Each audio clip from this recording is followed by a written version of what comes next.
Hello everyone, welcome back to my channel. তো আরও একটা নতুন মিনি ব্লগ নিয়ে চলে এসেছি। তো এটাও একটা ওয়াল পেন্টিংয়েরই ভিডিও। এর আগে আমি অলরেডি তোমাদের সাথে 3টে ওয়াল পেন্টিংয়ের ভিডিও শেয়ার করে রেখেছি। এটা হচ্ছে আমার 4 নম্বর ওয়াল পেন্টিংয়ের ভিডিও। আর সেদিন আমরা বারান্দার এই পায়রার ডিজাইনটা করেছিলাম। আর ভেবো না আমি এত সেজে গুজে ওয়াল পেন্টিং করতে গেছিলাম। অ্যাকচুয়ালি আমাদের কম্পিউটার ক্লাস ছিল, তো সেখান থেকেই ফেরার পথে আমি ডাইরেক্ট একেবারে ওদের বাড়ি চলে গেছিলাম, কারণ তারপরে আমার আর টাইম হতো না, কেন আমার টিউশনই ছিল। তাও আমি পুরোটা টাইমের মধ্যে কমপ্লিট করতে পারিনি। আমার স্টুডেন্টরা চলে এসেছিল, পড়ানোর টাইম হয়ে গেছিল, তো আমাকে অর্ধেকটা কমপ্লিট করেই বাড়ি চলে আসতে হয়েছিল। আমি আবার বিকেলবেলা পড়িয়ে ঠরিয়ে, বিকেলবেলা অ্যাকচুয়ালি না, সন্ধ্যাবেলা পড়িয়ে ঠরিয়ে ওদের বাড়ি গেছিলাম। গিয়ে যেটুকু বাকি ছিল বাকিটা কমপ্লিট করেছিলাম।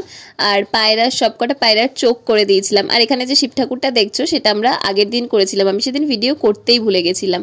তো আজকে ভিডিওটা এইটুকুই। ভিডিওটা ভালো লাগলে একটা লাইক করে দিও, আর চ্যানেলটাকে একটা সাবস্ক্রাইব করে দিও। দেখা হচ্ছে আবার নতুন কোনো ভিডিওতে, ততক্ষণের জন্য বাই।